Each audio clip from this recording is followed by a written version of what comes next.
Once upon a time, in the little town of Daniels on the Rocks, there lived a beauty and a beast. Oh, I'm not really a beast. Actually, I'm a prince. But I'm all fussed up like this because of witchcraft. Please. But ugly as he was, he could once again become handsome just by being kissed by a beauty. Kissed? Oh, so that's the bit. Just get kissed by a... Man, it's not as easy as it sounds. That was probably the wrong girl anyway. And so the beast set out to find the beauty whose love would break his magic spell. How do you do, miss? I'm not really a beast, but a prince. The victim of... You're no prince. And you're no beauty either. Boy, that's what I really needed.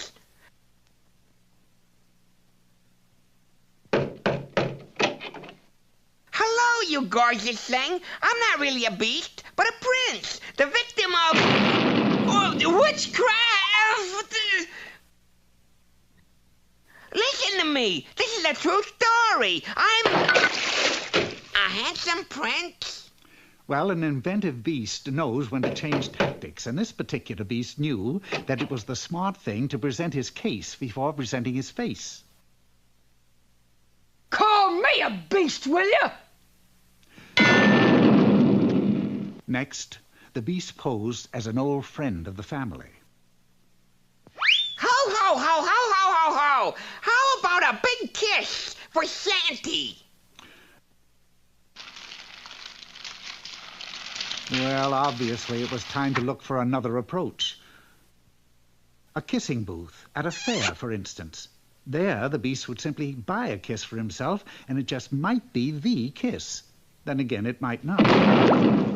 Maybe I should quit when I'm ahead. If you can call this being ahead. Well, if one can't even buy a kiss, one is forced into devious measures. Something subtle, sophisticated, something ingenious, yet inobvious.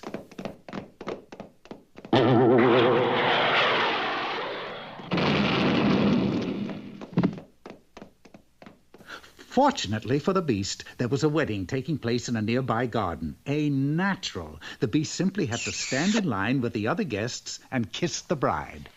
This is it. I feel more handsome already. I would like to say a few words about... Stop that dancing up there.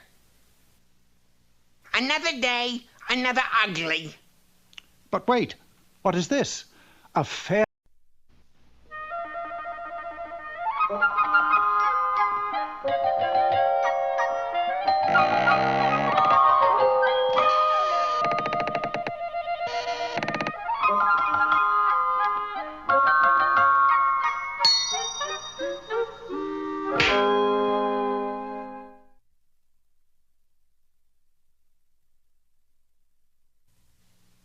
Did you ever know a boy who got everything he wanted? Well, that was Jack. In fact, Jack was given so many toys by his mother that he became spoiled, and his mother became very, very poor. For you see, she used all of her money to buy toys for Jack until she was left with only one worldly possession, a cow. Except Jack, of course. Aside from being very, very poor, they were continually being frightened by loud thums. Thumb!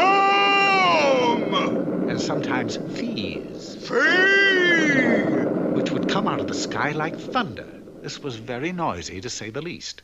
But Jack's mother decided first things first and sent Jack to the village to sell the cow so they'd have money enough for food. Jack was very inexperienced in the world of commerce, so what did he do? What any young boy would do. He sold the cow for 6 lima beans.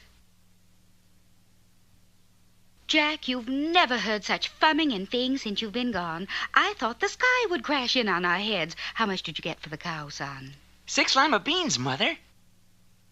6 lima beans? Why, Jack, you know I don't like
This is the way the story of Little Fred Riding Hood begins.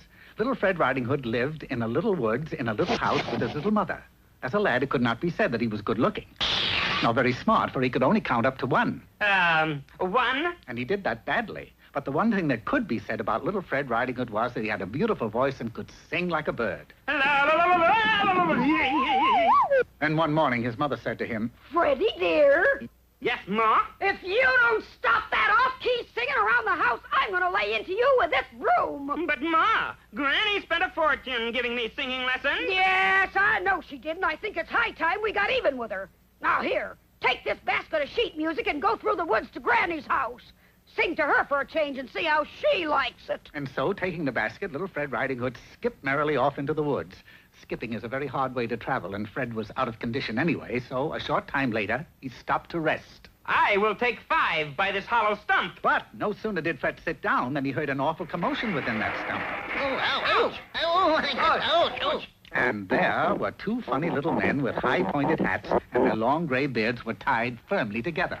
What are you 2 doing in there? We live in here. But our beards have become tangled, and I fear we'll have to go through life looking each other in the eye. Can you help us? Well, being a good lad, Fred agreed to try. Hold tight. I'll rip you apart. Will it hurt? Oh! Yes. Bidding them farewell, Little Fred Riding Hood continued on his way to Granny's house. Oh, he was a good boy. I think we ought to reward him for being so kind to us. Good idea. Let's cast a spell that'll make him grow more handsome every minute. And so they did, and so he did. For unknown to Fred, every step he took became better looking, and better looking, until he was by far the handsomest man in the country. Oh, what a handsome lad! How good looking! Yeah, he's beautiful. Hi, sweetie. What's the matter? You all nuts or something? But looking at the reflection in a meat market window, he saw that it was true. He was good looking. Well, if that don't punch a hole in the boat. The young ladies of the city were unable to control themselves at the sight of Little Fred Handsome Riding Hood, and the poor lad was mobbed. You 2 funny little men are pretty funny. Now, come on. Make me unhandsome so I can get to Granny's. As this was his desire, they changed him back to plain old Fred. That's better. Now, I'll give you my lunch of cookie sandwiches to keep you busy. No more tricks now. And with that, Fred once more set off down the road for Granny's house. Wasn't that sweet of him to give us his lunch? It certainly was. Let's reward him. He looks awful thin. Let's cast a spell that will fatten him up. They did. And just as before, with every step Little Fred Riding Hood took, he grew fatter, fatter, and fatter, until he weighed over 700 pounds. Needless to say that when he stepped onto the high bridge that crossed the river, it collapsed with a roar. They did it again. And Fred waddled back to the hollow stump as fast as his obese little legs could carry him. All right, you guys. Knock it off. He did get a little fatter than we figured. So be it. And Fred was returned to normal. Why do you 2 keep casting spells onto me? Because each time we've met, you have done a good deed for us. And that is our way of rewarding you. Some reward. Yeah. It was now growing quite late, and Fred hurried off down the road, but this time he ducked behind a large tree a short distance away and waited until he was sure the 2 funny little men were fast asleep. I've got to do something to make them mad so they'll stop rewarding me, or I'll never get to Granny's. Knowing that the little men were very proud of their long gray beards, Fred stole up to the hollow stump and, with a snip of his scout knife, he cut them off. What happened? Someone cut off our beards. Who would do such a thing? I would do such a thing, and I did. So long, fellas. What a crazy kid, huh? What are you looking at? You're a girl. What are you looking at? You're a girl, too. How do you like that? We're a couple of little witches. And to think we'd never have known if that nice boy hadn't cut off our beards. We should reward him. That's a good idea. We'll cast a spell that will make a gold coin drop out of his mouth every time he opens it. And they did. When Little Fred Riding Hood finally reached Granny's house and opened his mouth to sing, instead of a lovely song, a gold coin dropped out of his mouth. Then another, and another, and another. And he paid off happily ever after, which you have probably already guessed is the way the story of Little Fred Riding Hood ends.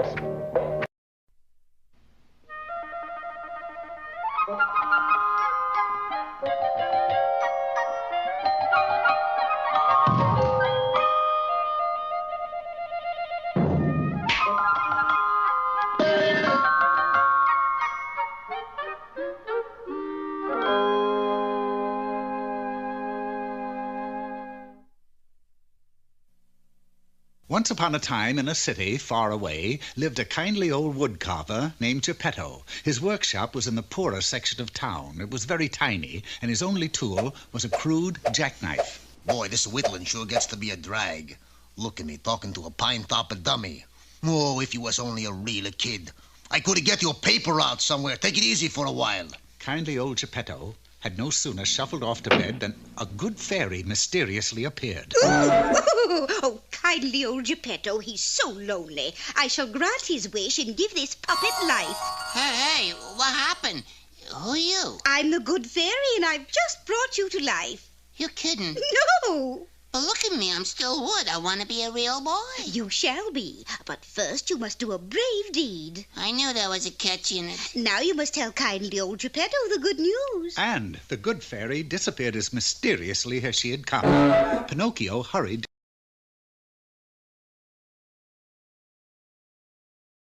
Have you said?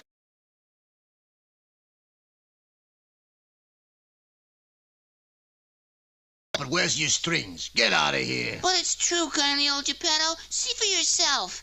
Ouch! When kindly old Geppetto finally realized that it really was true, he was overjoyed.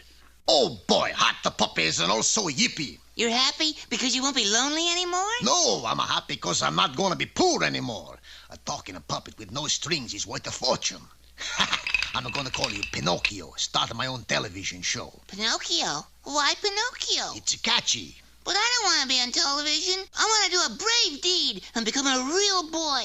You out of your mind? Stay wood, boy, stay wood. You're going to be the biggest thing since a Hunch and Juicy. That's Punch and Judy, and I... You stick with me, Splinters. We going straight to the top. Sure enough. First thing next morning, they were in the office of J. Quincy Flogg, president of the television network. I'll have to admit it's something you don't see every day. I thought we could put him on coast to coast to call it the Pinocchio Duty Show. Catchy, huh? Kindly old Geppetto, I'll give you $1 million a week, okay? Not so fast. I also gotta have 2 coffee breaks every day. All right, you got a deal. But Father... Stay wood. After the contract was signed, there were 1,000 things to do. Costume fittings. You're gonna be the greatest to hit since Lunch and Yehudi. Punch and Judy. That's what I say. There were countless loose ends to tie together. But Father, can I be a real boy? What's the matter? You got a sawdust for brains? Stay wood, boy, stay wood. And, of course, there were rehearsals. Okay, run it through the commercial again, Pinocchio. But kindly old Geppetto, I've already done it 50 times. Hey, you kid. You know what this is? It's paper. That's right. You know what it's made of? Wood. That's right again. Now, you want to wind up as a big brown roll in a butcher shop? No, sir. Okay, let's have the softest smile and a hard sell. Then, at last, all was in readiness. The night of the big show had arrived. Kindly old Geppetto, are you sure I'll be the best thing since Punch and Judy? Who are they? Skip it. Stand by, 30 seconds. Now, don't be nervous, little knothead. We got idiot cards all over the place. Idiot card? Sure. These are cards right here. They got everything you gotta say. All you gotta do is read them. But I know my part, kindly old Geppetto. I won't need them. What? Not use idiot cards? The TV star not using idiot cards? Why, that's the bravest thing I've ever heard. And with just the thought of such a brave deed as that, Pinocchio instantly turned into a real boy. I made it. I'm real. Come on with the show. What the show? Sure enough, because Pinocchio was no longer a living puppet, the big show was dropped rather hard. And Pinocchio and kindly old Geppetto found themselves penniless in the street. I told you, stay wood. Just then, the good fairy appeared again. See, kindly old Geppetto, Pinocchio has become a real boy. Now he can be your son and live with you forever. What for? So you won't be lonely. You off you chump, lady? I want to be lonely. I don't like kids. But you must. What about the happy ending? You stick around and see how it comes out, huh? I'm a-leaving. Father, come back. Never mind, Pinocchio. Let him go. You see, he isn't your father at all. He isn't? No! Father. Pinocchio was overjoyed to really find his daddy at last. And what about kindly old Geppetto? Well, he hid away where nobody would ever think of looking for him and went back to wood carving, for he figured that if he kept carving puppets, someday he might make another one that could talk. Heads up, you guys. I give an ice cream cone to the first one that says ouch.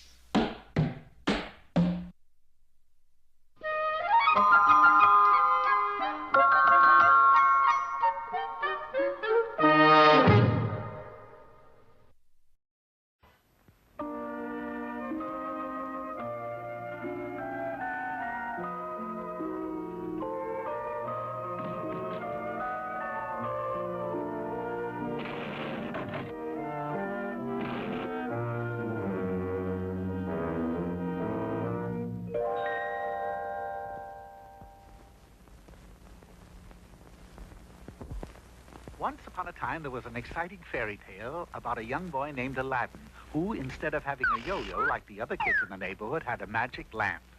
By rubbing this lamp, a great genie would appear and grant Aladdin any wish he so desired. I wish I had a yo-yo like the other chaps. Yes, master. Unfortunately, Aladdin also had a wicked uncle who wanted that magic lamp and was constantly trying to get it away from him. I'm a sport, Al, baby. I'll give you a 1913 nickel for it. No, you're kidding. A dime, maybe? No, no. All right, then, I'll shoot the works. 50 cents. It was a mighty tempting offer, but Aladdin still refused his uncle. The only way you'll ever get this lamp is over my dead body. Say, funny you should say that. Ready, aim. That would have been the end of Aladdin, but at the last moment he rubbed the lamp, the genie appeared, and the wicked uncle disappeared. His problem solved, Aladdin then wished for a beautiful wife, a beautiful palace, and a beautiful treasure. With everything he could possibly wish for, Aladdin lived happily ever after, or so everybody thought. It so happened that 20 years later, Aladdin chanced to be in the woods reciting poetry, and, I shoot an arrow into the air. It falls to earth, I know not where. But there was a powerful sorcerer who happened to be passing nearby, and he knew where. Have you any idea how mad a thing like this makes me? Would it help to say I'm sorry? Give it a try. I'm sorry. Did it help? With that, the sorcerer waved his wand, and there was a crash of thunder, and Aladdin's riches, wife, and worst of all, his magic lamp and the genie vanished from the face of the earth. Now, what do you think? Well, offhand, I'd say you're still pretty hacked. And poor Aladdin was right back where he started, a penniless, dirty little urchin. I hate days that start off like this. Knowing the only way he could get back what he'd lost was to find another magic lamp. So off he went in search of his wicked uncle who had helped him find the first one. Luck was with him. Wicked uncle, it's me, Aladdin. Get out of here. Because of you and that magic lamp, I've been down in the dumps for 20 years. But don't you see, that's why I'm here. I want you to help me find another magic lamp. A deal was made, and they hurried off to the edge of town and to the mysterious big hole in the ground where they had found the first lamp. Look, if there was one lamp down there, there might be two. If they liked it once, they'll love it twice. Jump down and see, baby. Now remember, dear wicked uncle, we both jumped down. And sure enough, there on the ground before them was another lamp, but much larger than the first one. Go ahead, rub it, see if a genie appears. But though he rubbed and rubbed, nothing happened. Perhaps, if one of us got inside the lamp and pretended to be a genie. Silly, but it's worth a try. Aladdin squeezed his way inside it. The uncle rubbed vigorously, and a genie did appear. It's not really a genie, Unc. It's me, Aladdin. I know. All right, let me make a wish. I wish for a ham sandwich. Aladdin strained mightily, but couldn't even come up with the mustard. You knucklehead! If it wasn't for you, we wouldn't be in this mess. Venting his wrath, he gave Aladdin a sharp rap on the head, which produced a large lump. I certainly wish we were out of here. And just like that, they were. I say, it did work. Unknown to them, it wasn't Aladdin who was magic, it was the lump on his head. By now, it had gone down so that every wish they made was futile. I knew I couldn't trust you. You're holding out on me. The lump disappeared. Maybe we're wishing for too much. I say, let's try something smaller. I wish I had my nickel back. Just as before, the lump worked a miracle, but instead of wishing while the lump was there, they dashed off to spend the nickel. By the time they got back to wishing again, the lump was gone. I wish I had $1 million. I wish I was in Dixie. Hooray! Hurrah! Hooray! Hurrah! Well, they wished and they wished for 6 straight days without one of them coming true. And then, on the 7th day, a minor earthquake shook the city, causing a vase on a shelf to topple down and crash on Aladdin's noggin. You guessed it, the lump was back. No! I say, am I lump-prone these days? You know something now, baby? About the only thing we haven't wished for is to be in a huge cavern in which rests all the priceless treasures of the world. That did it. It worked again. We're millionaires. Overjoyed, they cavorted among the vast riches, and all the while, the lump grew smaller until at last it was gone. Well, all we have to do now is wish that we were back home with all this stuff. Yes, go ahead, wish. I wish that we were back home. With all this stuff, like he said. Ah, what a tragedy. For their wish would not come true without the magic lump. They were doomed to stay in that drafty old cavern. Wonderful, wonderful. You want to stay in a drafty old cavern? Oh, I thought he said tavern.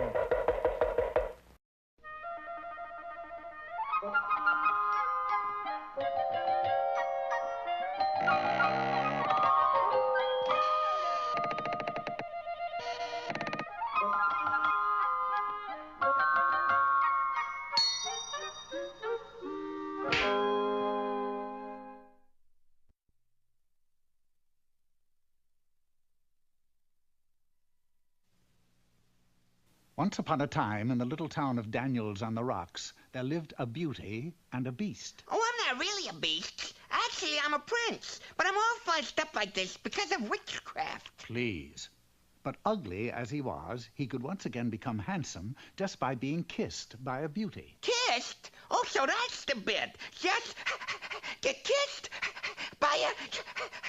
Man, it's not as easy as it sounds. That was probably the wrong girl anyway. And so the beast set out to find the beauty whose love would break his magic spell. How do you do, miss? I'm not really a beast, but a prince. The victim of... You're no prince. And you're no beauty either. Boy, that's what I really needed.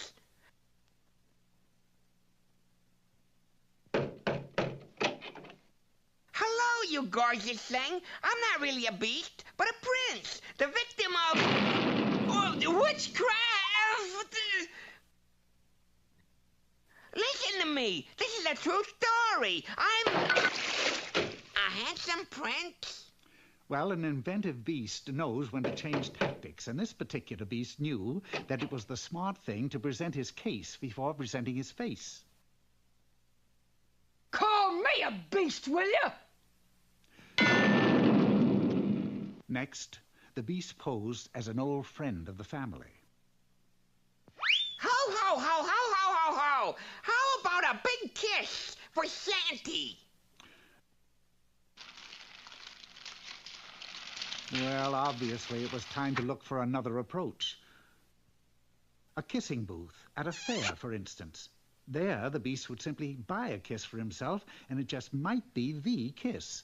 Then again, it might not. Maybe I should quit when I'm ahead. If you can call this being ahead. Well, if one can't even buy a kiss, one is forced into devious measures. Something subtle, sophisticated, something ingenious, yet inobvious.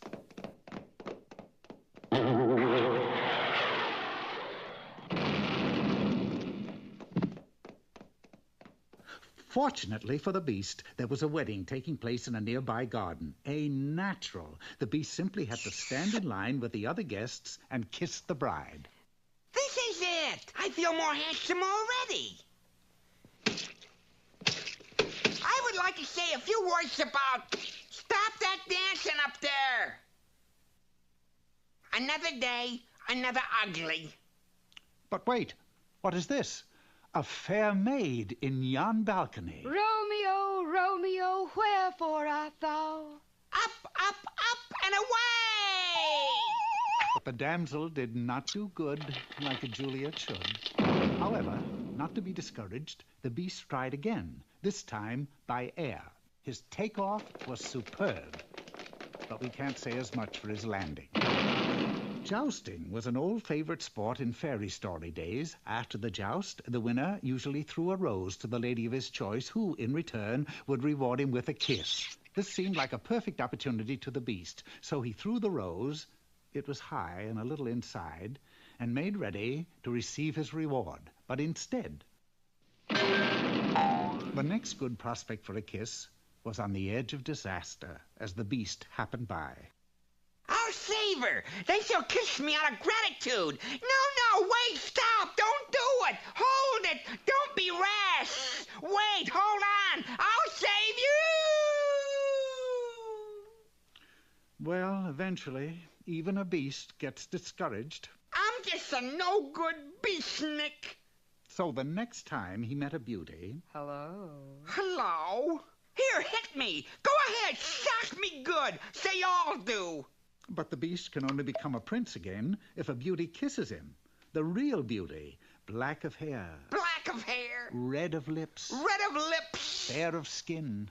Fair of... It's her. I mean, you or she. This is the one. Kiss me. Better try again, baby. That one didn't take.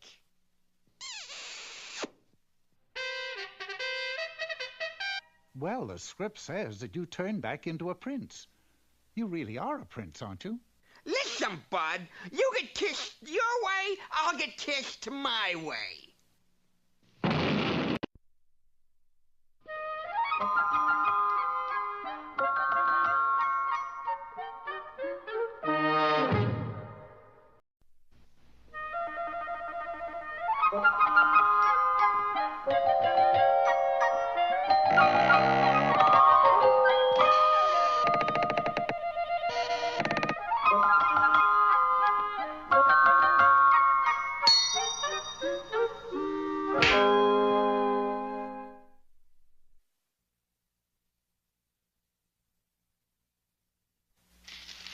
Once upon a time, there was a girl named Cinderella who lived with her two sisters. Every night, the two sisters would dress up and go into town where they were popular and sought-after scrub women.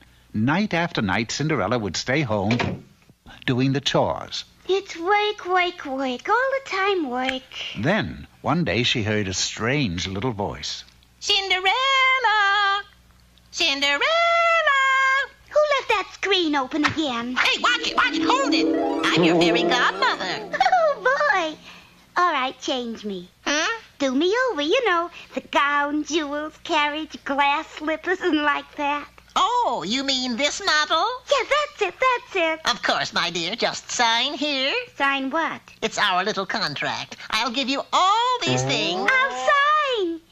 There you are. Fine. There you are. And in return, you sell all this wonderful metal cookware by midnight tonight. Just $39.95 a set. I gotta sell all these pots and pans? By midnight. If you want to keep all those goodies. Even we fairy godmothers have to make a living, you know. But there's only one man in the kingdom rich enough to buy this stuff. That's right, honey. Prince Fascinato himself. But Cinderella's fairy godmother didn't know much about royal finance, for the prince was, at that moment, saying to his prime minister, This balance can't be right, Frobisher. My fortune runs into 6 figures. Yes, Your Highness, but they're all zeros. Ah, yeah. But what about the royal sock? The royal sock is empty, sire. And hark, the creditors are pounding on the castle door. You mean... Yes, you have until midnight to raise some money. Lots of money. But, my dear Frobisher, how? How else? You must marry a rich heiress. By midnight? There's a ball at the castle tonight. Do your best. So, that night, the prince looked his guests over very carefully. Uh-oh. Something, Your Highness? I think I've got a live one, Frobisher. And so the prince and Cinderella danced for hours. You are the loveliest girl in my kingdom. Your eyes, your diamonds... Those were sure terrible beans we had for dinner. Beans? Now, with this skillet, you can cook the waterless way. Your teeth are like pearls. Your pearls like teeth. The price includes this oatmeal steamer. Let us go where we can be alone, darling. So the prince and Cinderella sought out a moonlit seat in the garden. Oh, how long I've searched for a girl just like you. Since this afternoon, as a matter of fact. And I know you're my kind of guy. Real spender. Psst! Hurry. What about the creditors? I can't hold them off past midnight. Psst. How's it going, dearie? I'm just about to close the sale. Tell them about our layaway plan. You've only got an hour left. So the prince and Cinderella continued to speak of love and saucepans until almost midnight. Such grace, such beauty, such real cash value.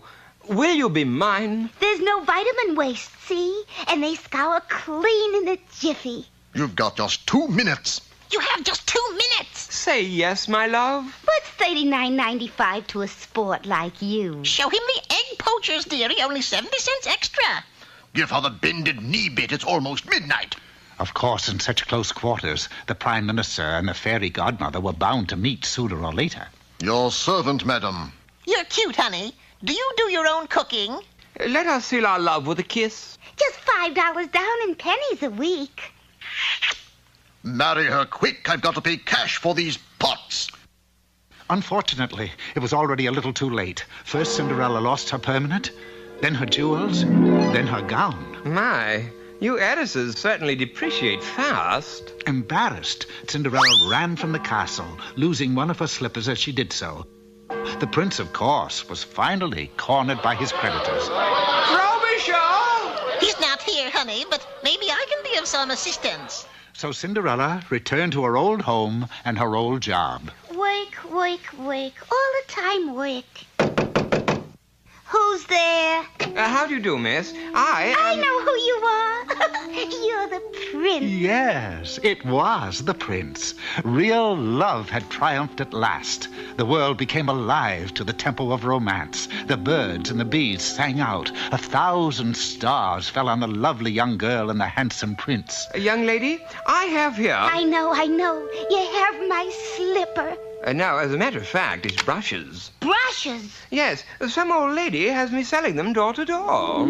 I told you, honey. I've got to make a living somehow.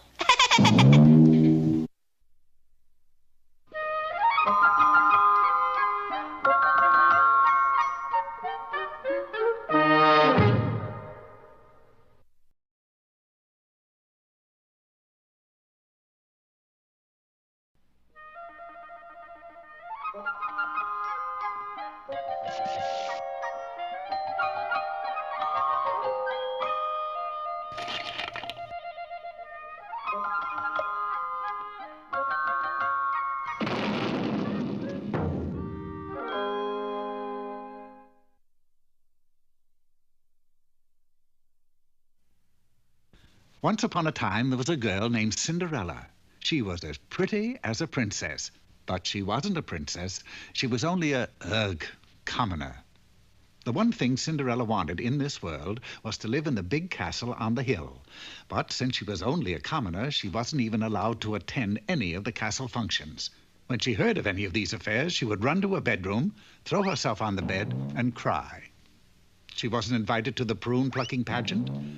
She wasn't invited to the harvest hop, and she wasn't invited to the biggest function of all, the grand anniversary ball. Hello, honey. I'm your fairy godmother. I hope you don't mind my rearranging the furniture. My fairy godmother. Now I can go to the ball. You said it, honey. Go to Fairy Rentals. Make it possible for even commoners to go places in style. Just sign here. Can I get into the castle? Oh, look here, hon. The deluxe anniversary ball package. Only 100 gold grickles. Includes costume, transportation, and entrance to the castle. Yeah, but can I marry the prince? That's 10 grickles extra. It's a deal. And with that, the fairy showed Cinderella her finery. There were racks of dresses, hundreds of furs, boxes of jewels. What about shoes? I knew I forgot something. Yes, the good fairy had brought only one pair of shoes with her.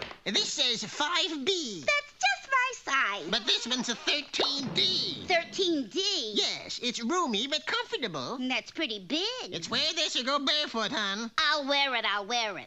So, that evening, resplendent in her new clothes, Cinderella approached the castle and entered. Never mind, honey. You were unfashionably early anyway. But you promised. Good Fairy Rentals never fails. Just stand right here. And remember, this stuff is due back at midnight. At last I'm going to get into the castle. Meanwhile, on the other side of the castle wall, Prince Edgar the Mild was speaking with the Prime Minister. I don't care, Bertie. I want to move. It's impossible, Eddie. But this old place is so drafty, and it's falling to bits. Look here. Nevertheless, as long as you're a prince, you must reside in the palace. Then I don't want to be a prince. I want to be something else. Like what? Well, how about an egg candler? You haven't the training. A yogurt tester? An owl trainer? Face it, Eddie. All you've ever done is collect things. Stamps, butterflies, match covers. Well, isn't there any call for match cover collectors out there? No, Eddie. There's really only one way you can leave the castle. And what's that? You must marry a commoner. A commoner? Never. That does it. Where can I find a commoner? Hi. My name's Cinderella. You must be the prince. Hello, darling. Is that a commoner? You've got an eye for class because of the way you're looking. Of course at me. not. Daddy Obviously, a girl of Daddy's breeding. in stocks and bonds. That a girl's breeding is just as plain as day to princes. Too and things bad. Like that. And that's why Mumsy, well, she says that finishing school means an awful lot to a girl like me. She's a pretty Would you thing. like to Dances well, too. We're dancing at Valhalla. That's our summer place. I just dance till all. Oh, I hours. do Except wish you during were the a polo commoner. season. Daddy's a I'd marry her in a man. minute. Just love to hit peasants with my polo mallet. Don't you? Honey, be yourself. Be yourself. And I'm so Poor sorry. Cinderella. You really wouldn't She was missing her one expect opportunity to marry the as long prince, as I am. simply by not being herself. A little moral there. And the time quickly went by until midnight. T.S. Eliot crowd any place. Of course, Cinderella had to flee the palace, but before she did so, she left a small token for the prince to return to her. I'll just leave this small token for the prince to return to me. My dear girl, please, I just said that. I don't want anybody to miss the plot. Well, Cinderella sat around with one shoe on for days, but she just knew the prince would come, and sure enough, he did. Is this your shoe, little lady? Yes, it is. It doesn't fit very well. Well, it's roomy but comfortable. You're sure it's yours? Yes. Now you put it on. Put it on? I came to take the other one off. But, Your Highness. Highness, I'm not a prince. I'm a collector. Acme Collection Agency. Deadbeats a specialty. Yes, and you failed to return these shoes to Good Fairy Rentals. But aren't we going to get married? Married? I'm already married to a commoner. Commoner than what, dearie? So the prince got to leave the castle after all, and he and the good fairy lived happily ever after. And Cinderella, well, she finally got to live inside the castle. Right. Good Fairy Rentals makes it possible for any, commoner to live like a queen.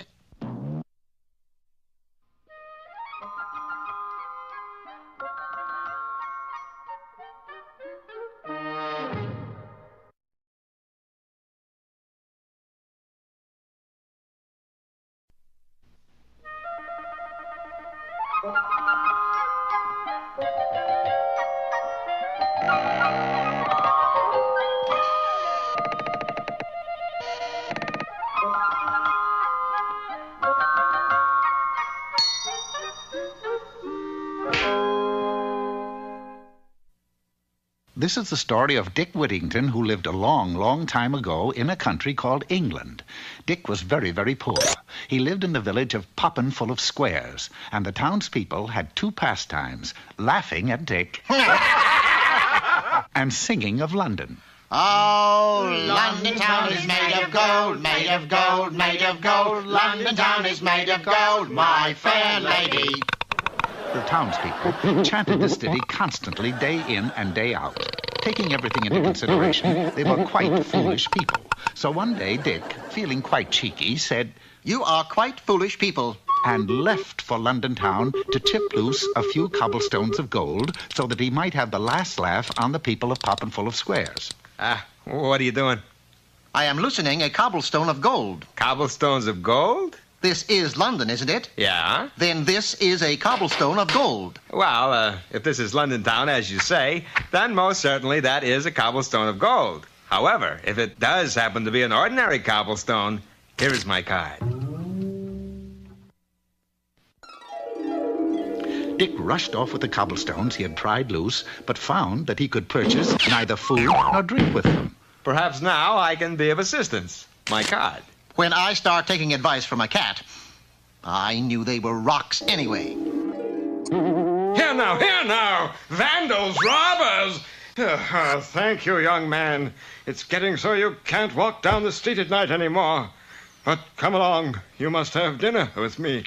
In the course of the evening, Dick was offered a job in Mr. Fitzwarren's household. It didn't pay much, but it was better than shipping up rocks. So Dick took the job of errand boy. Hello, my name is Miss Alice. Oh, Dick decided that he'd be very happy in Mr. Fitzwarren's household, and he would too, except for one thing.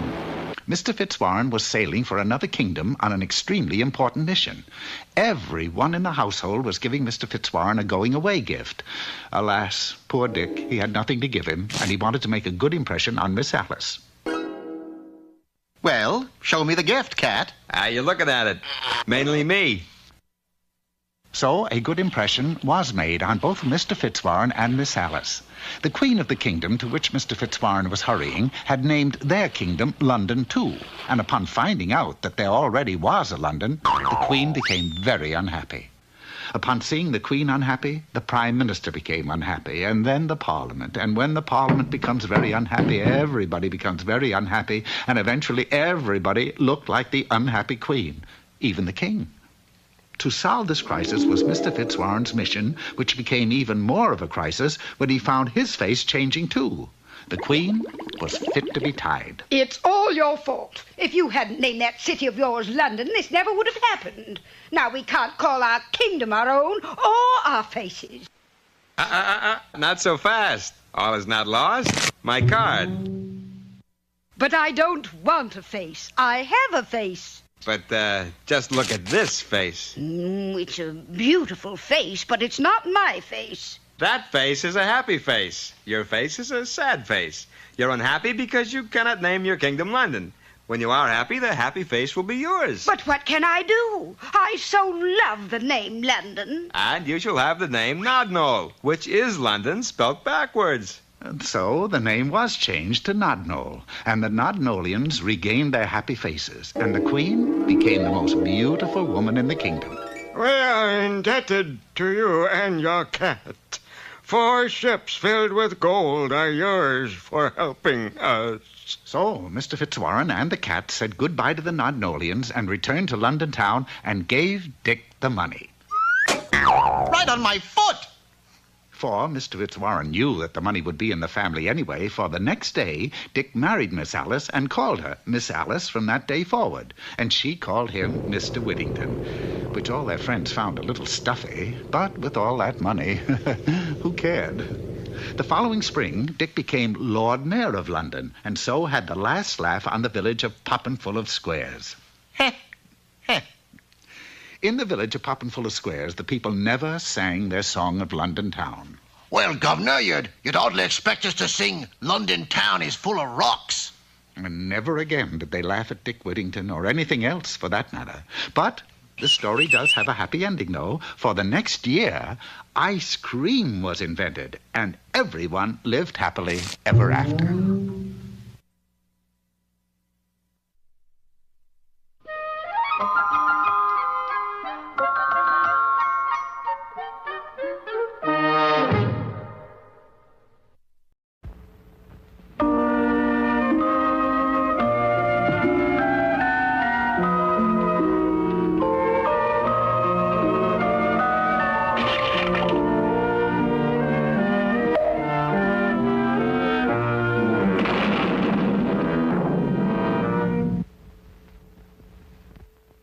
Once upon a time, there was an old woodcutter who lived in the woods. I like to be near my work, you know what I mean? And this old woodcutter had 2 children named Felicia and Bruno. One day, he told them that it was time for them to make their own way in the world. It's time for you to make your own way in the world, kids. We know. But before you go, I want to give each of you a gift. Wild. For you, Bruno, a chicken. Gee, Dad, it's a leghorn. And for you, Felicia, a pot of pinks. They're small gifts, to be sure. You can say that again. But one of them is magic. Which one? I forgot. Well, have a nice trip, kids. Bye, Dad. Right if you get rich. And the 2 children set out to make their way in the world. What are you going to do with a pot of pinks, if that's what they are? What are you going to do with a miserable chicken? Obviously, you haven't made the fairy story scene. What I undoubtedly have here is a magic chicken that lays golden eggs. Stand back. She's going to lay one right now. There you see? A golden egg. Doesn't look gold to me. Yes, sir, a golden egg. Oh, it's the gracious life for me from now on. Looks like a regular egg. Jaguars, Brooks Brothers suits, winters in Jamaica. Regular chicken egg. There you'll be sniffing your pot of pinks while I'm down at 21, even 22. But that's fairy stories, yes, sirree. Whoops. Yes, sirree. That's fairy stories. I'll go snip your pinks, if that's what they are. But when Felicia turned to sniff the pinks, she saw they were drooping. Oh, dear. So she took a pitcher down to the lake to get some water for them. But no sooner had she started to fill it than a tree by the side of the lake suddenly changed into a beautiful lady. Wow! Do that again. All righty. That's sensational. Well, that's fairy stories. I wish my brother could see that. He's a nut for that kind of thing, you know, witches, magic, and like that. Meanwhile, back at the chicken. You're not magic. You're nothing but a stupid Plymouth Rock. You're no better than a crummy pot of pinks that... Hey!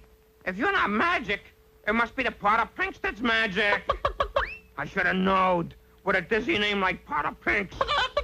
No comments. So Bruno stole the pot of pinks and substituted a cabbage in its place. A short time later, Felicia returned with the pitcher of water. Wow, you really were thirsty, weren't you? Felicia, I don't know how to tell you this, but that isn't a pot of pinks. No? No, it's a cabbage. Your brother has the real pot of pinks, if that's what they are. Well, aren't you going to do something magic to get 'em back? No. The only trick I can do is to change from a lady to a tree and vice versa. Well, that's fairy stories. But when Felicia set the cabbage down on the ground... Ouch! Watch out there, it hurt there. Who said that? I did there. That's all I need, a talking cabbage. Such a bump you gave me there. Well, I'm sorry. But being a cabbage, you got to expect a certain amount of rough treatment. I mean, I didn't make the rules. But listen, I'm not an ordinary talking cabbage. I'm different there. I know. You can turn yourself into a handsome prince. Oh, anybody can do that. Frogs, donkeys. Now, what I do is unique. A whole new bit there. So what's your bit? I lay golden eggs. Oh, ridiculous. If you expect me to stay around and listen to anything so far-fetched... What'll you do? I'll turn back into a tree. And she did. But I'm not kidding. I feel a golden egg coming on now. Oh, cluck, cluck. Cluck, cluck there. Well, the cabbage began to hop around strangely, and would you believe it, actually laid a golden egg. Wow! Would you do that again? No. Why not? I think that's wonderful. Well, to tell you the truth, it's the first time I ever did it, and I don't like it a bit there. Oh. But I will tell you how to get your pot of pinks back, if that's what they are. How? Just take that golden egg and... Meanwhile, Bruno was trying to coax magic out of Felicia's pinks. Come on, Prince, if that's what you are. Just one little trick. Bruno, those are my pinks. We traded. Take your chicken and get out of here. Do I take the golden egg, too? Sure, take this. Golden egg? Yeah, see? Here's your pot of pinks. Give me my chicken. I thought we traded. We didn't shake hands on it. So Felicia took back her pot of pinks and watered it tenderly. And as she did, a strange thing happened. The pot of pinks turned into a handsome prince. Kind maiden, will you marry me? Oh, Your Highness. Just call me Pinky. So Felicia and the prince were wed, and Bruno, well, he was so insistent that the chicken really did start laying golden eggs. Anything to stop him from bugging me. So they all lived happily ever after, which just goes to show the power of positive thinking. Or as we call it, the power of positive pinking. Well, that's fair.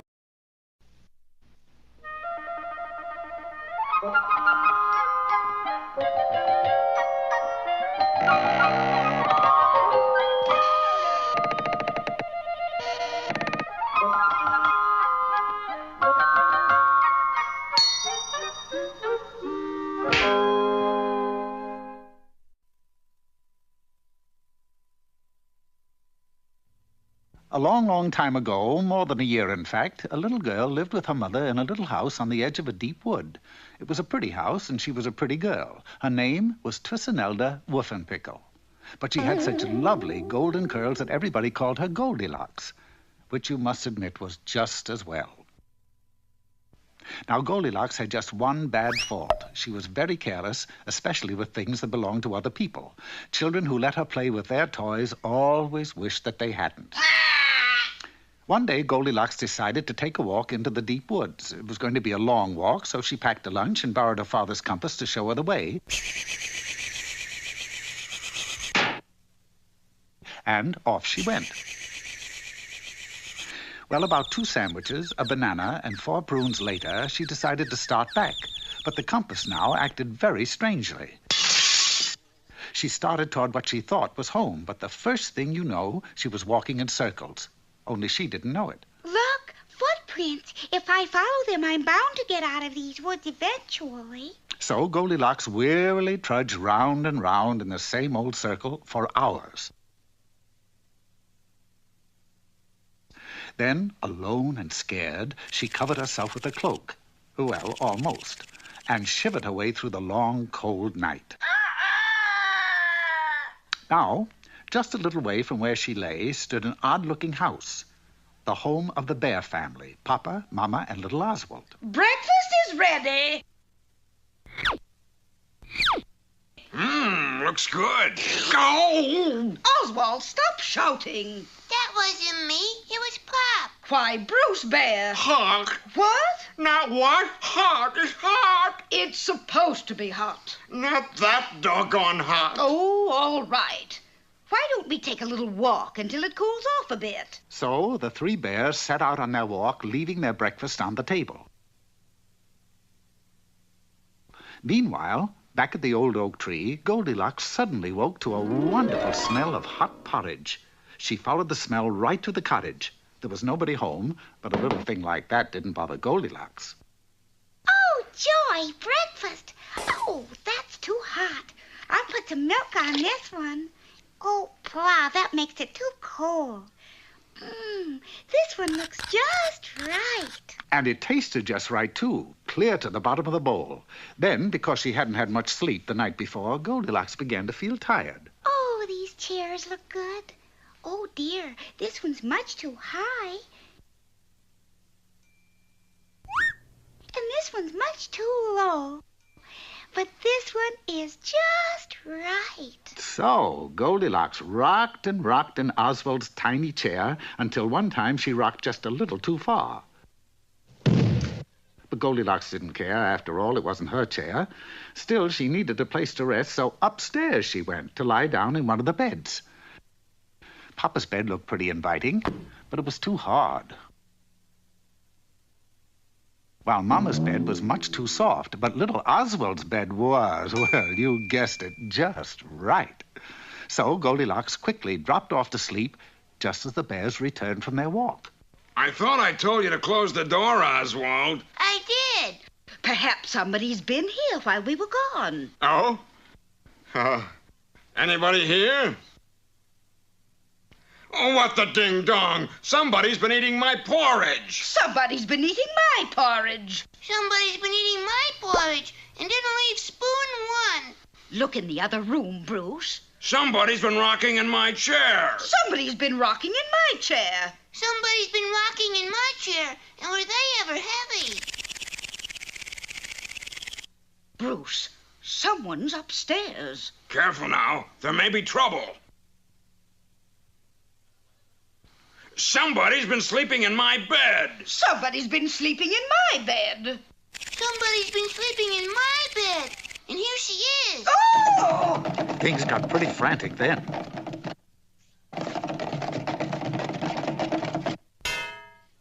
Until Goldilocks dashed out of the house and ran all the way home. Now, Bruce, she's only a people. She doesn't know any better. And I'll bet she sure learned a good lesson. Well, that was true. From that time on, Goldilocks was as careful as could be of everybody's things, even her own. So, of course, she lived happily ever after. And after a little house cleaning and mending, so did the three bears.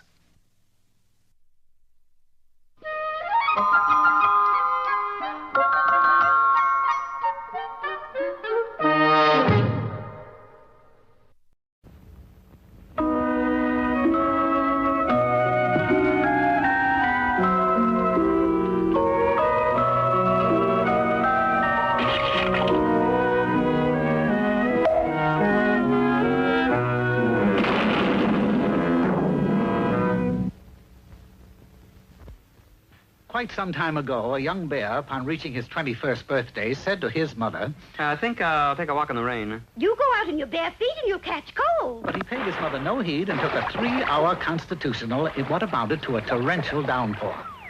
Oddly enough, he didn't catch cold, but he did contract a severe case of up-and-down fever, which ran up and down the coast at that time of year. I feel awful. Where am I? Citrus of Lemon Hospital. I'm your nurse, and I shall watch over you until you're well healed again. The fever-racked Bruin had a nasty time, and for a while it was doubtful whether he would ever pull through. And then, suddenly, instead of taking a turn for the worse, he took a turn for the nurse. Boy, what you do to me. The bear got his health, and the nurse got her husband. They were married in the little church around the corner, up the hill, across the tracks from Grandma's house. I now pronounce you husband and wife. Give the little lady a bear hug. We now move forward in our story some 10 years later. Mr. and Mrs. Bear reside in this cozy cottage. They have a 10-year-old bear son. Well, that is, he doesn't run around bear. He's a bear, little bear. I mean, well, you know what I mean. Daddy, where's my baseball glove? Don't ask me, kid. There's so much junk lying around here, I can't even find a front door. Oh, it's true. The house was a mess. And it was all because Mrs. Bear sat around all day watching television and munching chocolates. Apple! Are you in this room? I'm over in the corner watching the radio. The narrator said you were watching television. Television's busted. I'm watching radio. Well, look, Ethel, this place is a mess. And it's about time we cleaned up around here. She cleaned up all right, and she started by mopping up the floor with Mr. Bear. Leave me alone when I'm watching radio. This deplorable situation existed for 1 year, and then, one day, Mr. Bear put his foot down. Ow! Ooh, I'm sorry, kid. I didn't see you. Ethel, I'm going to make a very important phone call, if I can find a phone. It took 1 full week, but by tracing the wire, he finally located the instrument. Hello? Home Economy Bureau? Say, send over a home economist, will you? Why you doing that? Because somebody's going to come over and see how we're living, that's what. You'll send one over? Keno, lady. She's on her way. So is dinner. Porridge is on the table. Whereabouts is the table? It's in the dining room somewhere. We'll find it. Thanks to the steam emanating from the porridge bowls, they found the table and prepared to dine. Ooh, this porridge is too hot. Yeah, you're right. It is a trifle warm. It's too hot for me to eat. Come on, we'll take a walk in the woods and let it cool off. What about the home economist? Let her cool her own porridge. No. I mean, suppose she gets him and finds nobody home. So she'll wait. Well, as if you hadn't guessed by now, the home economist was named Goldilocks. This place needs dusting. I don't know how she did it, but the next thing she saw was the porridge on the table. Better sample this and make out a consumer's report. Brand X is far superior to brand Y or Z. And it tastes just like the higher-priced mush. Next in line was the durability test on the furniture. They're all Danish modern. Making a note of it, she then went upstairs to examine the bedroom, which was a very difficult thing to do, as this was a 1-story house. 3 beds, leaping lizards. Yes. Goldilocks was once the voice of little orphan Annie before she had her eyes fixed. Anyway, our little home economist tested all 3 beds and eventually fell asleep on the smallest of the 3. Well, we're home. Let's see. Hi! Somebody's been eating my porridge. Yeah, somebody's been eating mine. Whoever ate mine even ate part of the bowl. Mush bagels. Don't be silly. It was probably the home economist. Oh, my gosh, look at my rocking chair. It's still rocking. We've been invaded. Calm down. I tell you, it's probably the home economist. It was then that Goldilocks' snoring fell upon their ears. I hope it isn't those boys from UCLA looking for another mascot. I'll get my gun. It was a mighty concerned threesome that ascended the stairs. I thought this was a 1-story house. The snoring's getting louder. Well, sir, they spotted Goldilocks sleeping in the little bear's bed. Well, that's better. You in the little bear's bed. Give your name, rank, and serial number. Oh, hello. I'm Goldilocks, the home economist. Now, you see, Ethel, I told you. Say, what do you think of our living conditions, Annie? Goldilocks, I think you're living in squalor. Isn't that near Beverly Hills? By squalor, I mean that your living conditions are deplorable, awful, real bad. That's what I've been telling Ethel for years. What can we do about it? Move. I shall see to it that you live in a nice, clean, modern apartment specifically designed for bears. Wonderful! And so the 3 bears moved, but they weren't happy. Nice, clean, modern apartment. Phooey. Well, at least it's got air conditioning.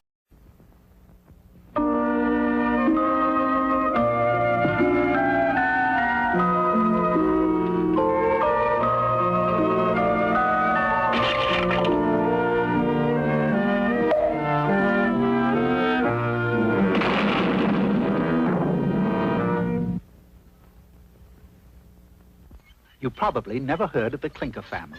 They lived in Holland many, many years ago. That's their little house right under the windmill. In fact, windmills are Papa Clinker's specialty. He repairs them.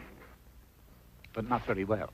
Papa, the windmill just fell down. Is it still turning around? Yeah, but it's turning around on the ground. Who cares so long as it's still turning?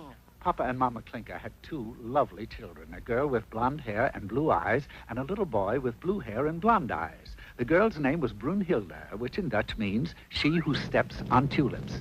The little boy, oddly enough, had no name at all, until one day... Brunhilde! Yeah, Mama? Go wash your hands. Brunhilde promptly dunked her brother in the washtub, and that's how Hans Clinker got his name. Hans, today you are 3 years old, and it's time you got a job. Okay, mein Papa. I will deliver papers. Unfortunately, the papers Hans delivered belonged to his father, and they were of the legal variety, such as mortgage on the house, insurance policies, liberty bonds. Hans, baby, this morning you were 3 years old, and I think already it's time you change jobs.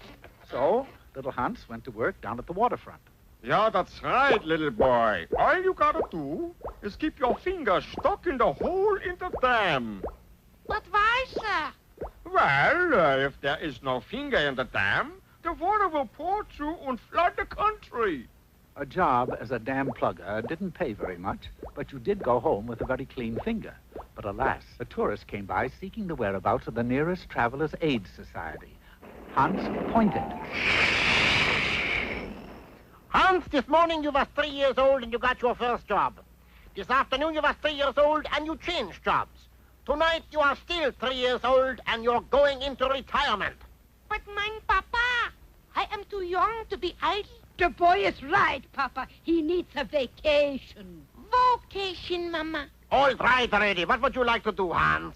I want to be a tubaphone player. And what's a tubaphone? It's a tuba with a phone inside it. Listen. The sounds that filled the air had a strange, soothing effect, not only on Papa, Mama, and Brunhilde, but also on the cows and the chickens. Hans Klinker was a born musician. Of course, I could only play a few notes, but if I could study at the Amsterdam Conservatory of Music... How much would that cost? 50 million klunkels. That astronomical figure caused Papa Klinker to take a fast nap in the center of the living room. Why doesn't Hans try and win 50 million klunkels in the Zuiderzee skating contest? Yes, once each year, the icy blasts of winter transformed the Zuiderzee into a sheet of ice. Youngsters from all over the Netherlands put on their skates and entered the big race, a race which netted the victor 50 million klunkels. Good luck, Hans! You can win, Hans! Oh, it grieves me sorely to relate that Hans Klinker finished dead last. This was due to two things. One, he lacked the speed of most Dutch boys his age, and two, he lacked a pair of skates. Don't worry, Hans, Pupchen, there's always next year. But again, it was the same story. Last in a field of 3,000. I don't understand it, Papa. Even with a new pair of skates, I couldn't win. Perhaps if you was to wear them on your feet instead of your elbows. Hans tried that the following year, and it did help a little. He came in next to last, barely beating out an octogenarian who had fallen through a hole in the ice. It's no use. I never got to study at the Amsterdam Conservatory. And off he trudged into the snow-covered forest. Winter turned to spring, spring turned to summer, and still Hans walked. I am worried about our boy, Papa. Which boy is that, Mama? You know, Hans. Oh, yeah, Hans. Whatever happened to him? What happened to him was this. Hans walked right out of Holland into Denmark. Now, you've all heard the saying, something is rotten in Denmark? Well, the something that was rotten was an old castle that had been sitting on top of a hill for centuries and centuries. And inside, there was a sleeping giant. And just above the giant hung a pair of skates. Why, there are silver skates. If I had those skates, I know I could win the Zuiderzee race. Ah, but how do you make off with a pair of skates that are guarded by a sleeping giant? This is how. Seconds later, Hans and the skates were on their way back to Holland. Well, all fairy tales have happy endings, and this one is no exception. Hans and the silver-plated skates won the next Zuiderzee race, and with the 50 million klunkels, Hans entered the Amsterdam Conservatory of Music, where he played tubaphone in the symphony orchestra. And oh, how grand the conductor led his musicians. Although he did hit a clinker every once in a while.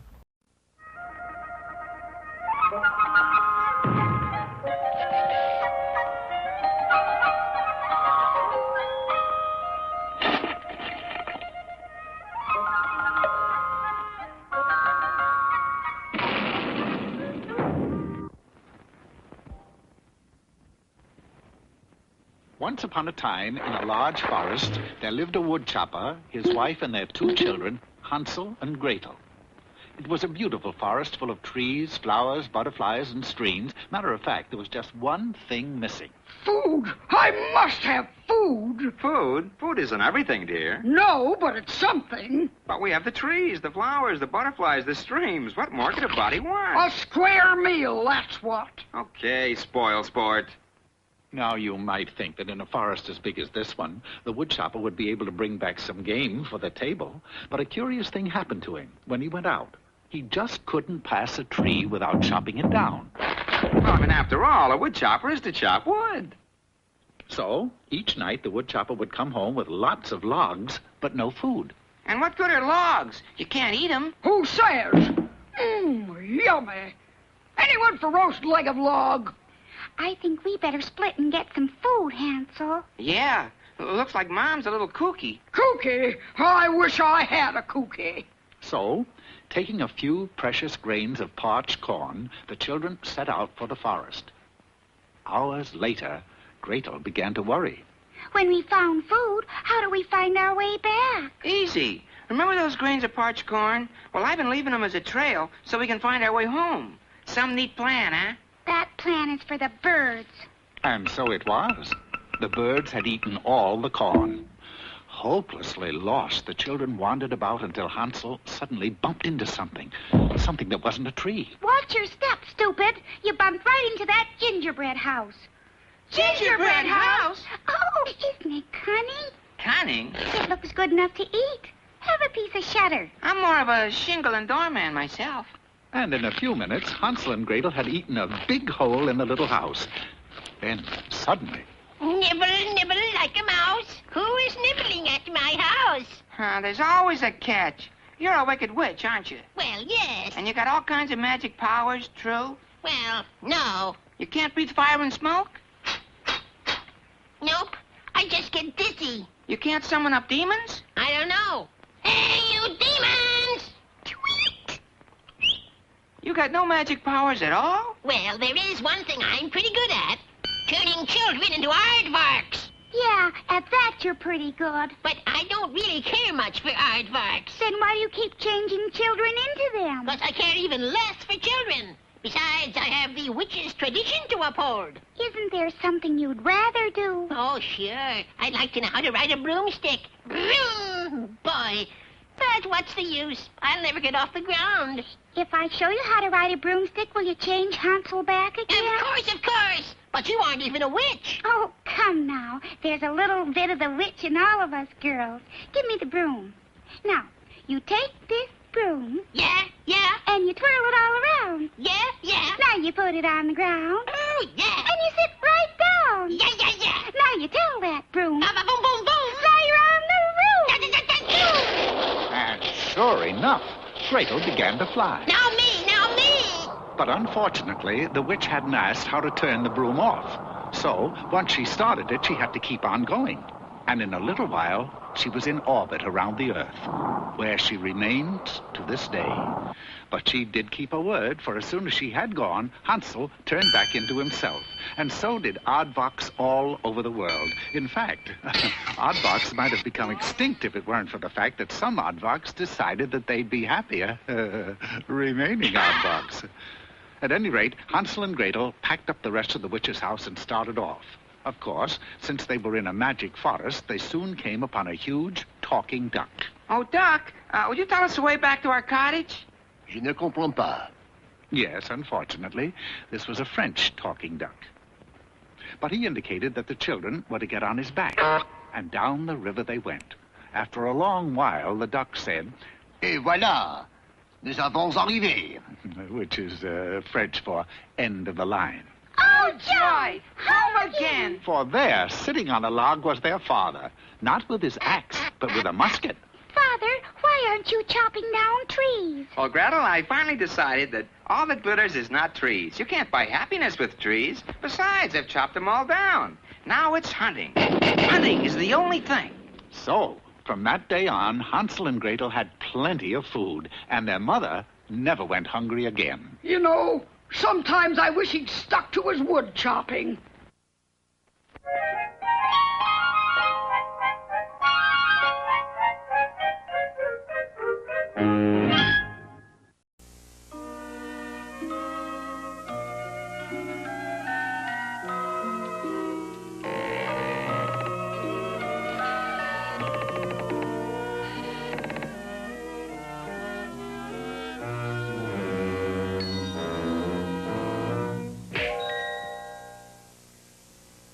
I agree that crime doesn't pay, but in the case of Jack and the Beanstalk, it did. For as you know, Jack shinnied up the huge stalk, snuck into a giant's castle, and made off with a goose that laid golden harps, or something like that. Well, sir, Jack chopped the stalk down and lived happily ever after with his ill-gotten gains. Or did he? The scene is a castle somewhere in the clouds. The time, 20 years later. I know you're hungry, son. Well, so am I. But there isn't a scrap of food in the castle. What about the wheat field? You ever try getting wheat out of clouds? We're up in the air, remember? Oh, if only Papa was still with us. Listen, he wasn't good for anything except saying fee, fi, fo, fum. He could say that pretty good. Can I say it? Say it later. Right now, you've got to take the pet cow to market and sell it. That's not a cow, Mama. It's a llama. I don't care what it is. Go and sell it. Being on the obedient side, the giant's son did as his mother asked. Hey, what you got there, High Pockets? It's a llama. So it is. I'll give you 5 magic beans for it. I'd rather have money. You can plant beans. You can't plant money. It made sense. So the giant returned home with the 5 magic beans. I was hoping you'd bring back money. Well, one of the beans has a picture of Lincoln on it. There was naught to do but dig a hole in the clouds and drop the beans inside. The next morning, the giant awoke and looked out of his window. Oh, darn. I was kind of hoping a beanstalk would have grown. It did, but not up. Down. Why, that stalk must be 50 miles long. Climb down there, son. See if you can find us some food. As I said before, the giant was obedient. Also, a little clumsy. But let us journey ahead of our falling star to where the beanstalk ends, right outside the magnificent manor owned by the son of the original Jack and the Beanstalk. Jack, honey, New York's on the phone. They want to order 50 dozen golden harps. Oh, don't tell me. Tell the goose. Goose! I know. I got like 50 dozen golden harps for New York. If you can, Goose, put a Trilon on Perisphere on them. It'll be a nice touch. That goose is acting sassy lately. Well, all you give him for his work is chicken feed. Goose feed. At that moment, the giant finally came to earth. Creak, cry, crow, crying. I smell the blood of a pretty big giant. With that, Jack ran from the house, grabbing a loaded giant-killing musket on the way. You see anything, Jack? Negative. Just a gang of kids playing basketball. But although those kids were tall, the one with the ball reached fantastic proportions. I could have swore I smelled a giant. Oh, you're overworked, dear. Go take a nap. Jack did, and this gave the giant an opportunity to peek into the house. Say, that looks like a golden harp laying next to that fella. The window of Jack's bedroom wasn't very big, but it was big enough for the giant's hand to reach in and get the golden harp. Creak, cry, crow, crying. I smell. Those dreaded words caused the giant to bolt to the stalk and climb it in record time. This doesn't look like food, son. It's the golden harp. Why couldn't you bring back a pizza or something? But, Mama, golden harps are worth money, and there's a whole slew of them down there. In case you didn't know, all mothers of giants are a little greedy, and this one was no exception. The son was sent back down to bring up all the golden harps he could find. It's New York again, Jack. They want to know what happened to the harps. Well, don't ask me. Ask the... I gave them to the delivery boy about a minute ago. What delivery boy? He's a big, tall fella, about as big as Mount Everest. A giant. You gave the harps to a giant? Once more, with his giant-killing musket, Jack ran from the house, and this time he saw the giant with an armload of harps scurrying up the beanstalk. But unfortunately, the giant was out of range. I need someone who can catch that giant. Luckily for our story, a sorcerer lived in the vicinity. Of course I can get him. Do you think he might come back down for more harps? We're all out of harps. All I got left is a goose. You say a goose lays these harps. Scout's honor, Mama. Well, a goose we can eat. Fetch him, son. The unsuspecting giant came down, probed around the house with one hand, and finally grabbed the goose. That's when Jack and the sorcerer spoke up. Caught you in the act, you devil. Let him have it, sorcerer. And the sorcerer handed a piece of paper to the giant, who merely put it in his pocket and climbed up the beanstalk. What'd you give him? A summons to appear in court. You can't catch a giant with a summons. No, I'll never get my goose back. Yes, you will. I shall climb up after the giant. Yeah, but that stalk is 50 miles high. You could fall. Not I. I am wearing a cloak that will enable me to fly. And up went the sorcerer. Of course, the giant was no fool. When he saw that he was being pursued, he simply took an axe and chopped the stalk down. What happened to his pursuer? Well, the cloak kept him from falling, all right. In fact, to this day, he's still floating around in the air. And that's why you hear so much talk about a flying sorcerer.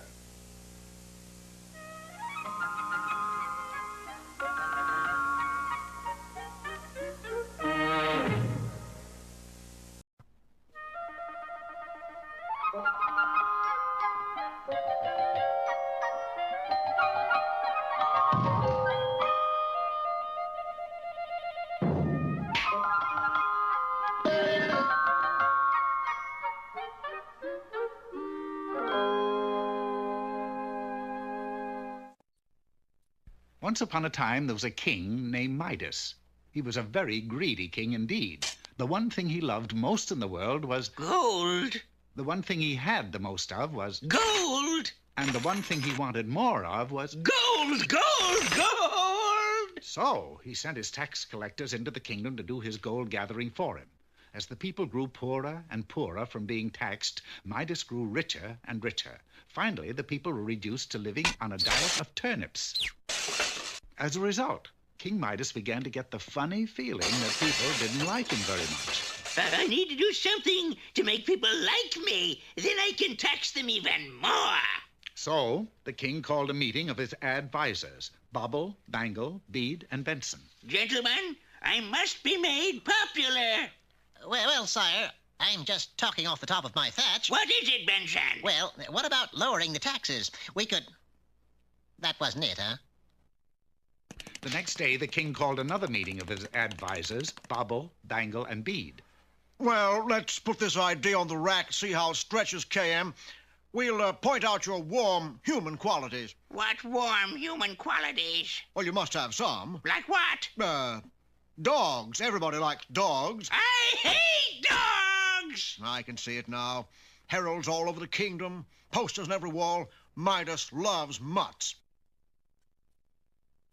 Hear ye, hear ye! This day, King Midas will free all dogs in the royal dog pound. Sure enough, as the people watched, the king let all the dogs loose. Maybe he's not all bad. Animals like him. Your Majesty, would you like to pet Tweaky here? Oh, how nice. A lovely pussycat. Pussycat! And the king was instantly buried in a snarling mass of dogs. Get off, you mutts! Get off! Oh, I hate dogs! Just as I thought. A fake. And the people once more pelted the king with turnips. Before, they had just disliked him. Now they despised him. So the next day, Midas called another meeting of his advisors, Bobble and Bangle. All right, now what? Well, let's put this in a crossbow and see how it shoots. Midas, you'll slay a dragon. Me? You. Ooh, good! Hear ye, hear ye! King to fight dragon! Maybe there's something good about Midas after all. Well, on the appointed day, King Midas strode forth to do battle with the fire-breathing dragon, which, of course, wasn't a real dragon at all. Avaunt, foul fiend! Unfortunately, as Midas swung, the head flew off his axe and felled a nearby tree. Another fake! So the people again let fly with turnips. Boo, boo, boo. By now, they didn't just despise the king, they actually hated him. Next day, the king called a meeting of his advisor, Bobble. Well, Bobble, what now? Well, sire, let's just throw this in the moat, see if it floats. What about giving you the golden touch? Isn't that expensive? Well, not if you just use this spray gun and this cheap gold paint. Good thinking, Bobble. The word spread in a flash. King has gold touch! Midas 24-carat monarch! Big free demonstration! People came from all over to watch the king turn things into gold. Hats, canes, bushes, even rocks. That's gold? Looks like gold? Yeah. Feels like gold? Yeah. The king says it's gold? Yeah. It's gold.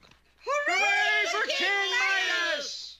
Well, the king sprayed more and more things until everything in the kingdom looked as if it were made of gold. Midas, of course, was very popular, but since everybody had more make-believe gold than he could use, gold began to lose its value. Soon, it took a wheelbarrow full of gold just to buy one turnip.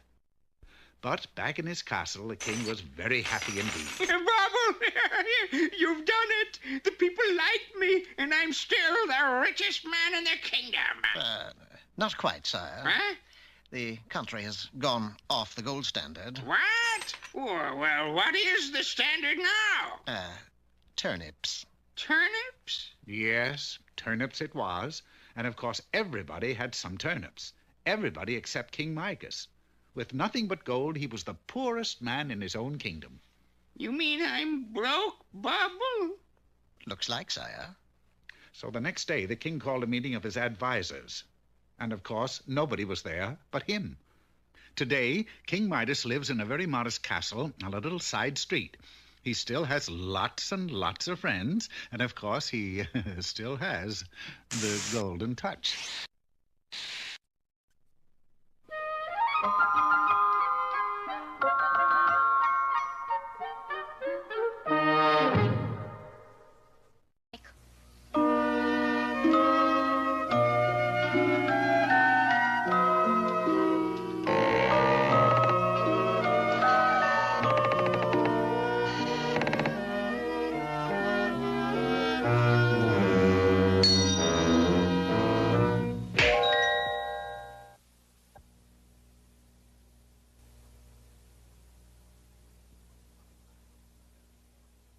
Once upon a time, there was a very ordinary kingdom full of very ordinary people.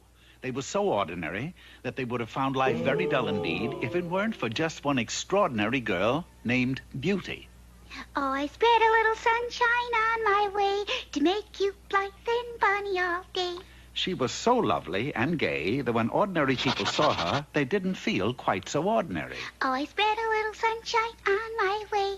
I do the best I can to make you gay. I'm always strewn flowers to and fro to bring a little sunshine where I go. This extraordinary girl danced and bounced about so that people called her Leaping Beauty. Then one day, while she was sprinkling flowers and sunshine like crazy, a terrible thing happened. Ow! My toe! Oh, sorry. You and your sprinkling. Do you know the penalty for stomping on a witch's toe? You mean that silly bit about putting me to sleep? That tired poison apple and all that? Yes. But you know how that always turns out. How? Everybody lives happily ever after. Yeah, that's right. Then why don't you broom out of here? Oh, but this witch was a smart witch, and she soon got an idea. Oh, this is a Lulu. Instead of my putting you to sleep, you're going to put other people to sleep. You mean no apple? No, I'm going to invent boredom. Boredom? Never heard of it. Of course not. I hadn't invented it yet. But watch. From my magic medium come ennui and tedium. Dreary, dreary, dull and bleary. Beauty's voice will make them weary. Ordinary people sleep, for beauty now is just a creep. You know I just have to be kissed by a prince to break the spell. But nobody's going to kiss you, dearie, for you are now a bore. A crashing bore. After the witch was gone, Beauty quickly looked in a mirror. I don't look like a bore. No, nothing had changed, except maybe her voice, for she now found she couldn't stop talking. Oh, look at you, you pretty, pretty thing. You haven't changed a tiny bit.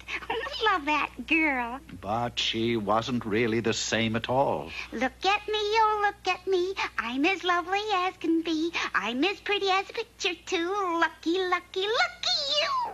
And ordinary people did get bored. Oh, how nice that you can see. Lovely, gorgeous little me. I should charge admission, though. I'm so cute from head to toe. And they did fall asleep.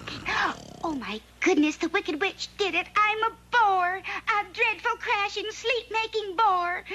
And I can't do anything about it. Yes, it was true. Beauty had bored all the ordinary people in the kingdom into a deep, deep sleep. All except the king and his prime minister. For we all know that kings and prime ministers are not ordinary people. Otherwise, how would they get to be kings and prime ministers? Look at those ordinary people, Ponsonby. They're all asleep. No, Majesty, they're just bored stiff. Who has done such a thing? A girl called Beauty. Oh, no, she is such a bore. If she's a bore, banish her to the forest with the other boars. But she's not quite that kind of bore. Don't tell me what a bore is. To the forest with her. So Beauty was banished to the deepest deep of the deep green forest with all the other boars. Fortunately, at that very moment, Prince Charming happened to be boar hunting in the forest. The prince whose kiss could break the spell. He'll never make it. Watch. Oh, you most extraordinary girl. Why are you crying? Because you're standing on my foot. Oh, sorry about that. As if I didn't have enough trouble already. I'm a bore, you know, a terrible bore. I'm such a bore I put an entire kingdom to sleep, and all because I'm cursed with this fatal beauty. Oh, you don't know what it is to be so lovely and gorgeous and... Oh, dear, I've done it again. Yes. The prince was so bored that he'd gone to sleep standing up. Poor man. The least I can do is make him comfortable. Must be terrible to sleep standing up. Little did Beauty know that a real boar with tusks was right behind the prince. Yike! You kissed me. Yes, a bit of all right, what? And you know, I don't feel a bit bored. And I... Yes? I can't think of a thing to say. Oh, good. Yes, the spell was broken. The witch was beaten. And so Beauty and the prince lived happily ever after. All the ordinary people in the kingdom woke up, and they lived happily ever after, too. Which, as any ordinary person will tell you, is really quite extraordinary. Oh, rats!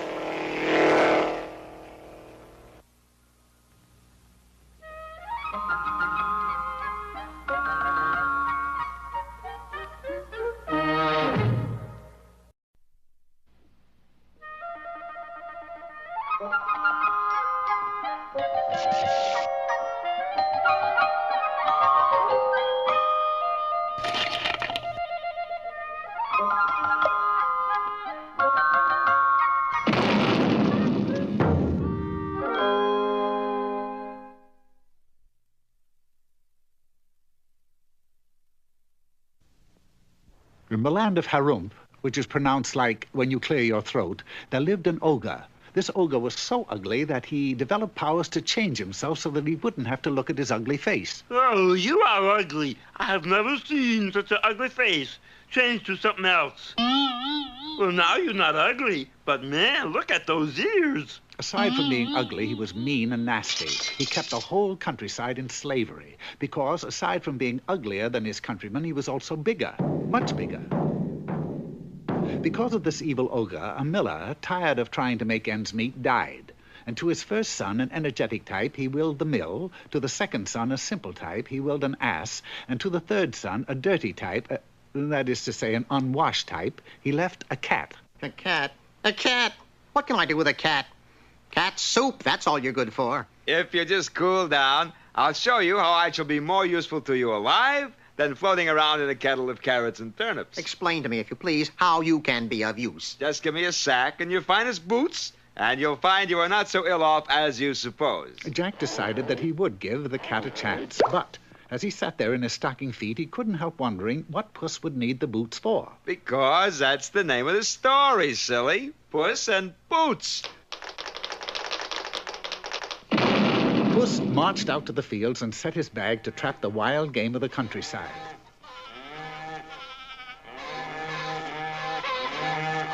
Puss drew the cord and marched directly to the palace. Sire, here is magnificent game from the warren of my lord, the Marquis of Carabas. Tell your master that I accept his present, and I am very much obliged to him. And I order you to the kitchen for something to eat.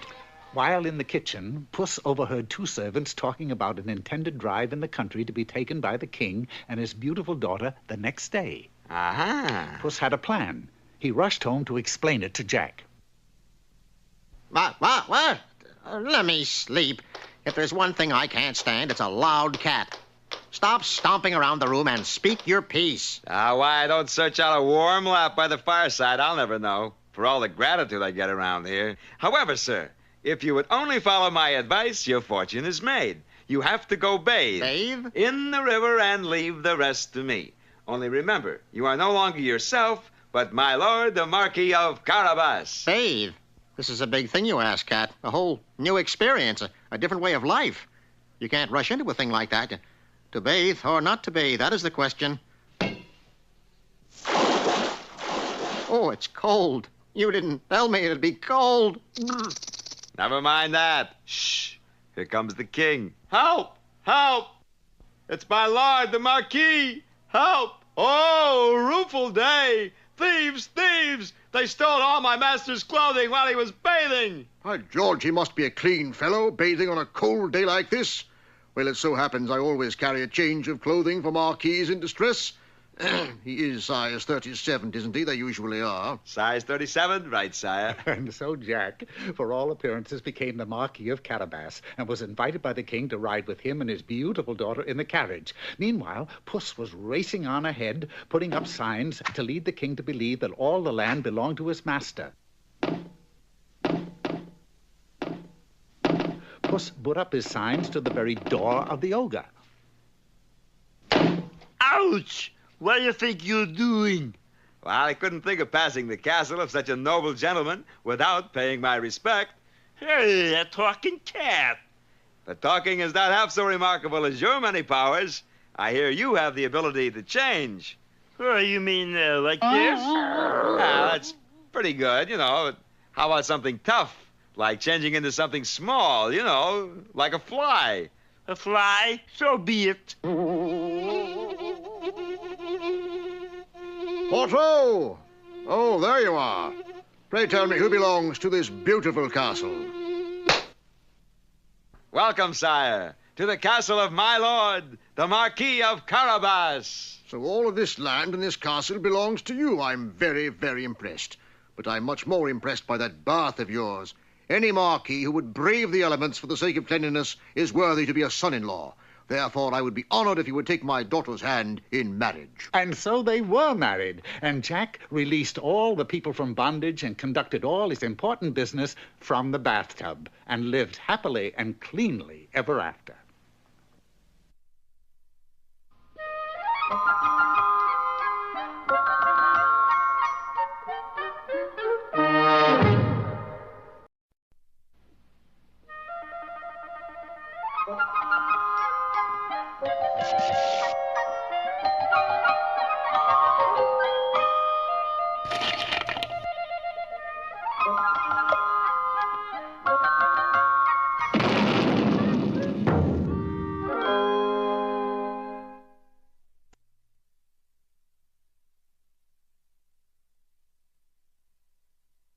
It all started out with a plant, a variety of European bellflower used in the making of salads. The plant is called rampion. This plant grew in a beautiful garden belonging to a mean witch whom everybody feared. Unfortunately, the rampion could be seen from a little hut belonging to a peasant and his wife. Every day, the wife, who was to have a baby, she'd sit by the window and gaze at the rampion. Darling, I know this sounds fantastic and utterly absurd, but I have this uncontrollable desire to have a salad made from that European bellflower. You know, rampion. You mean those weeds there? Rampion, dear. And I fear I must have some or I shall surely die. All right, dear. If it's rampion you want, rampion you shall have. And so the husband sneaked to the garden wall, peered over the top, and leaped into the garden of the witch. Rampion schmampion. It still looks like weeds to me. Whoops! Halt! You cannot move! You know, you're right. You have come into my garden like a thief.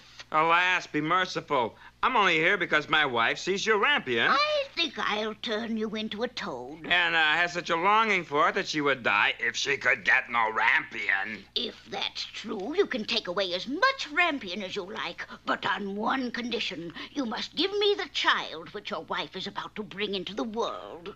In his fear, the husband consented to everything, and when the baby was born, the witch appeared, gave it the name Rapunzel, which is short for rampion, and took the little infant away with her.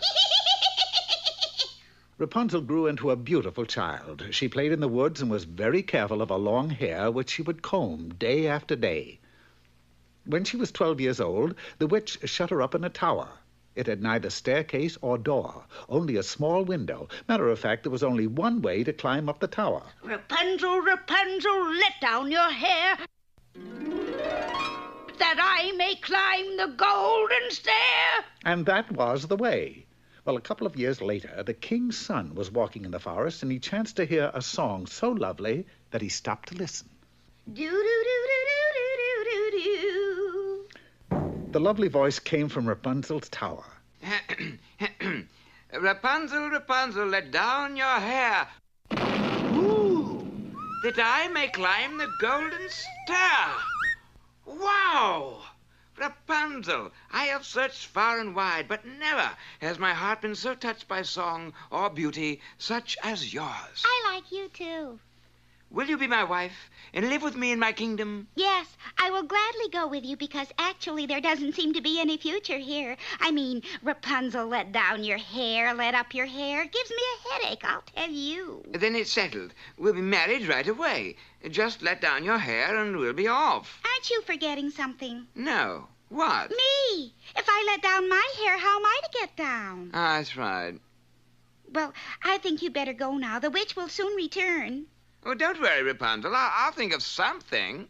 Whoops! Oh, you've come to fetch your lady love. Where you goofed. You'll never see her again.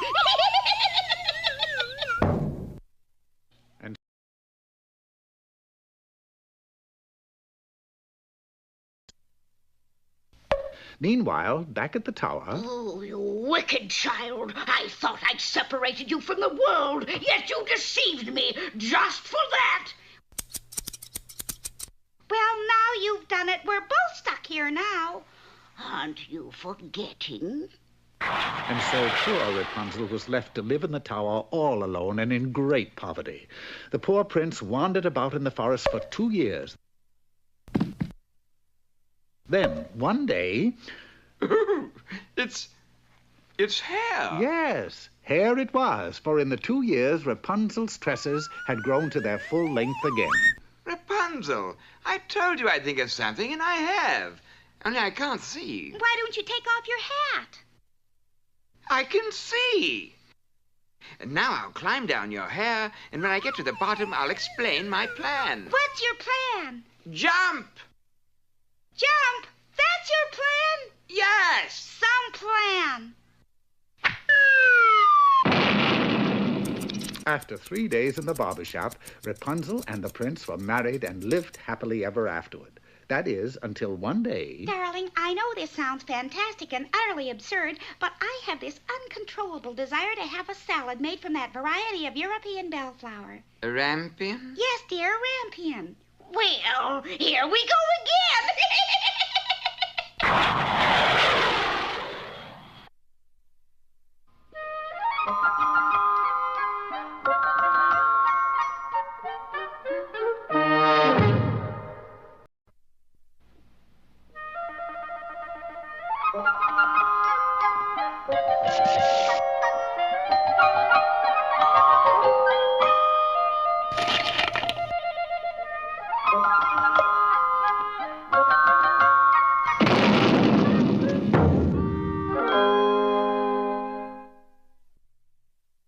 Once upon a time, there was a little girl named Red who had an exclusive shop in the Holly Woods where she sold riding hoods. That's why they call me Red Riding Hood. Cute. One day, a very wealthy customer entered her shop. Oh, boy.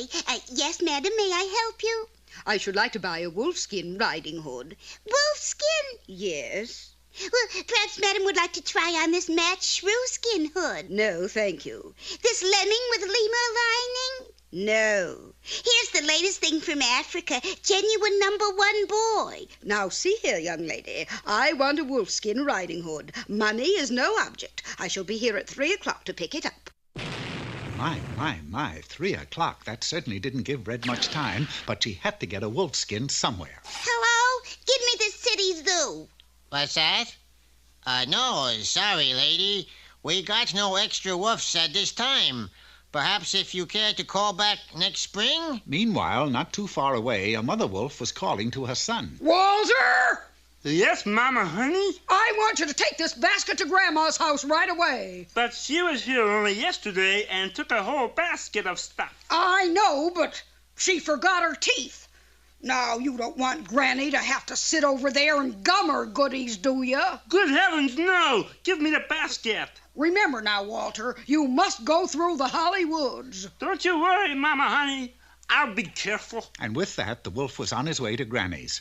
Time was growing very short when Red looked out of the window and saw the wolf skipping happily up the street. Oh, what luck! A wolf on the hoof. And off she dashed to intercept the unsuspecting Walter. Psst, buddy, you are a wolf, aren't you? Yeah, isn't that keen? I've been a wolf. Hey, wait a minute. You're Little Red Riding Hood. Yeah, isn't that keen? My Mama Honey warned me about you. Oh, don't be so touchy. Look, I got a rich customer who'll pay $1,000 for a pelt like yours. Really? Sure. So how about selling me your skin? I'll give you 10%.